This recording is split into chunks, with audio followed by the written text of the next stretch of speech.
Hey guys, what's going on? It's your boy The Optimal here, and today I'm bringing you the first episode of my new series, The Bitter Truth. As I covered last week, this series is basically going to be a series where I cover various different topics and I express my opinions on them. This isn't a way of me trying to show my way, me trying to address my opinions to you guys in any way. This is not me trying to tell you this is what you need to believe. This is just what I find truthful, factual, and most of all, it's what I believe. Some of it is opinionated, obviously, so the bitter truth does not mean it's literally just the truth. I just named it that because sometimes the way things are, they're masked, and I'm just trying to say that sometimes it can be quite bitter what the truth really is. So the topic for the next few episodes, around 3 I think, because I've got 3 main sections on this, is going to be YouTube. And you may be thinking that YouTube is quite possibly one of the largest topics I could talk about, but there's 3 main things I want to talk about. And in today's episode, I want to be talking about Google Plus and how they've changed YouTube for the better, but mostly for the worse. Some of the good things they've actually managed to do, despite so many things that they've done poorly, was adding your Gmail to YouTube was possibly one of the best things they could have done. Because although it's not really that convenient when it comes to comment sections and things, when it comes to business inquiries, it is one of the best things possible, because there is no better way of contacting someone, because Twitter doesn't really work that well when you think about it. Facebook certainly doesn't work that well.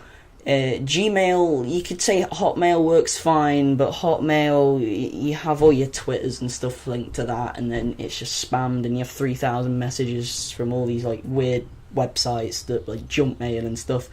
Whereas Gmail, it's a lot cleaner, a lot safer, a lot more secure, because think about it, it's Google, and it's really easy to get in contact with people. And if you've got any business inquiries, maybe you do music production, and maybe you got clients, or you do GFX and you've got people that you're making GFX for, it's a lot more of a more relaxed, easy way to get in touch. And it's a bit like Skype, only the difference is with Skype you'd have to leave your username on the YouTube description, whereas with Gmail you literally just have to put a little icon on your YouTube banner, click on that, and boom, Gmail is there. The other thing that they did really well, I believe, is the notification thing.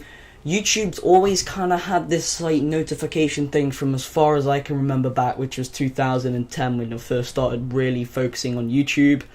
It always had this little notification thing, but Gmail does it really well. If you put a comment in and people like it, it comes up with a notification. If you upload a video and it gets comments, or someone likes it, or someone shares it, that's another good thing they did. Sharing is awesome because it gets your channel out there. They all come up in notifications, and it all just says, boom, this is the amount of people that actually enjoyed your content.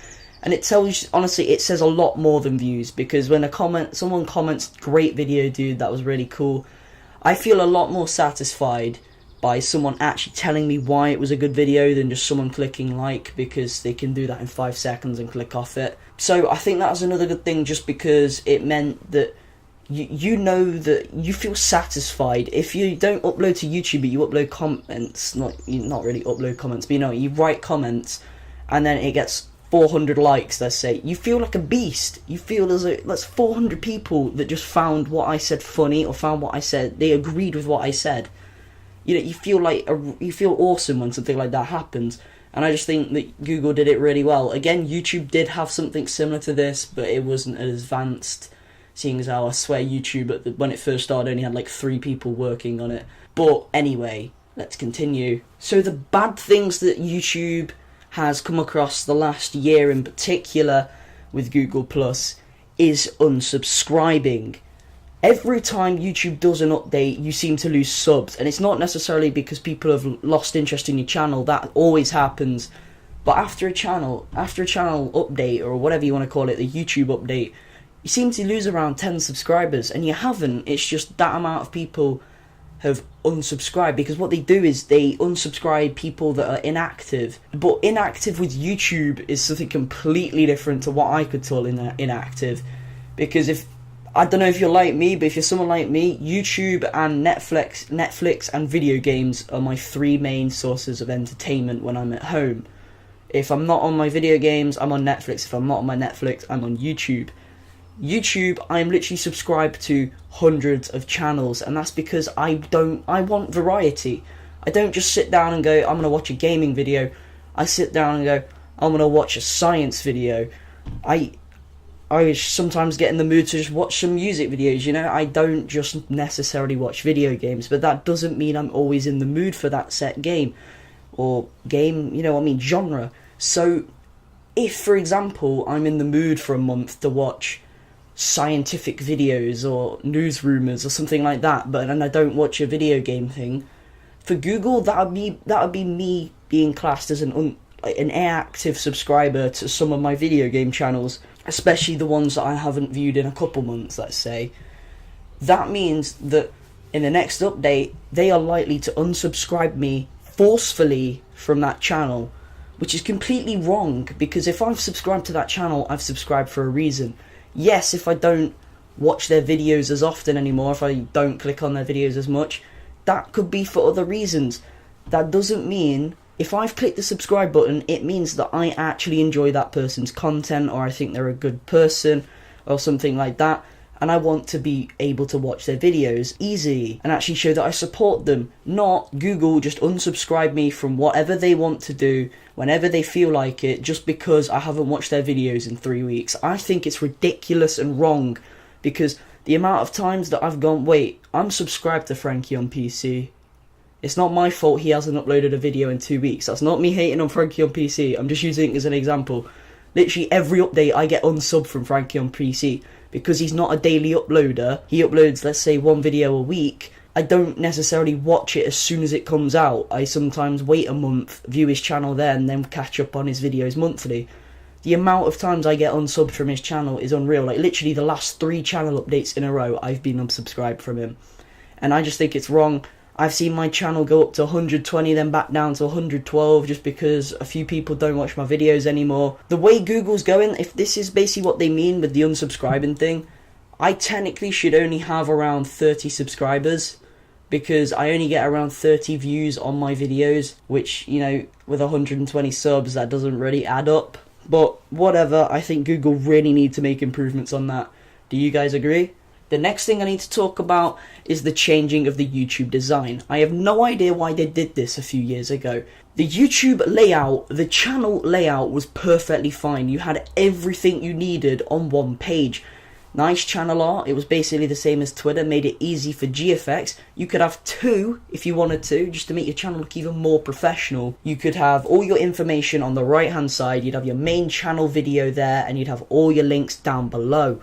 That means everything from your Twitter, your Facebook, your other YouTube channels, and your other videos. It was so easy, it was literally just one click of a button and you found everything on this channel. Now it's kind of like a dashboard. It's not really a YouTube channel, it's more like your dashboard. And what I mean by that is you click on their channel and you see their channel, whatever, and then you only ever view it once. Until as soon as you hit subscribe, you never see that channel trailer thing again. It just comes up with what to watch next. The what to watch next thing is a good idea, but I'd much rather be able to see a channel rather than just basically some form of dashboard that when I click on something, I have to then click on videos to see their latest upload, because the way some people work it is they don't actually have recent uploads as a playlist. They have all their playlists separate. So if I want to see what their last upload was, I have to click on videos, and it's just a lot more time consuming. Also, the fact that if I do want to contact people, despite the fact that they've added Gmail, I have to click about and send message, and it would be so much simpler if it was literally just how it was before and the Gmail would have been linked, like pinned on the right hand side. This isn't really a major problem, it's just a little bit irritating because they just unnecessarily edited it just to rebrand it. They had no reason whatsoever to change it. No one complained about it. The people that did complain about it was a minority. And Bird, can you please shut up, I'm doing a commentary. And Sync, can you shut up, I'm doing a commentary. Alright, I'm back, guys. Basically, what I was saying was the people that were complaining were a minority, and if something's a minority, you usually don't take note of it because the majority of people are interested in the content, well, the channel that's already existent. But the main problem I have with Google Plus is how conservative it is. If you don't know what I mean by conservative, think about politics. There's the Labour Party and there's the Conservative Party. There's also UKIP and BNP and Green Party and Lib Dems that aren't even a party anymore. They're just a bunch of people in yellow suits. But anyway, if you follow British politics, you'll know what I mean. There's the two main ones, or the three main ones, are UKIP, Labour and Conservatives. And the Conservative way is very right-wing. It's the way the economy works. It's basically, let's make the rich richer and the poor poorer. Maybe not intentionally, but that's how it always works out, just because of how it is. It's just how the way the Conservative way goes, and that's why not many people like it at the minute, due to all the unemployment, but that's nothing that I'm talking about right now. But in YouTube terms, it's pretty much the same. Bigger YouTube channels are getting bigger and bigger, and then there's smaller YouTube channels that produce just as good quality content that aren't getting anywhere. And it's not because they're doing anything wrong, it's just because since YouTube you've been able to monetize your own videos, your videos are basically put first, which means content that isn't quite as good as yours, that you may personally think and a lot of other people may think, it's not getting out there just because someone else is monetizing their videos. And this frustrates people. And this kind of leads on perfectly to my next topic next week, which is going to be networking, sub for subbing, and botting. And the reason why smaller YouTube channels have to do this, they don't have to do this, but they feel as though they have to do this just because some YouTuber that they don't like and a lot of other people don't like has 700,000 subs and they only have 2,000 and they don't think it's fair. But anyway, though, that's the topic for next week, as I said. But it does, you can understand it when you're putting it in this context, that if you're putting a lot of effort into your videos, I mean, I'm not trying to brag, but I know from my honest opinion, I put 110% into my videos. I make sure that they are the best I can possibly do. If I don't like how a commentary is, I will cut that bit out and redo it. Just like I've done with this video when the bird was chirping and the sync went off, I cut that out. So I don't know why I just mentioned it, because you didn't hear it. But I will do a lot of takes, I'll do a lot of editing to my gameplays, make sure it's not boring and stale. I'll look at my content on a monthly basis and I'll think, alright, is that working, is that working? If that's not working, I'm going to take it out. I put a lot of time into my videos, and then when I see someone that's got 7k, let's say, and all they do is a shout out Sunday, it really does grind my gears, if you know what I mean. So I just want to know what you guys think in the comment section below. Do you agree with me? Do you disagree with me? Do you find this the bitter truth? Let me know in the comment section below. But as always, it's been your boy The Optimal, and I'm signing out. Peace.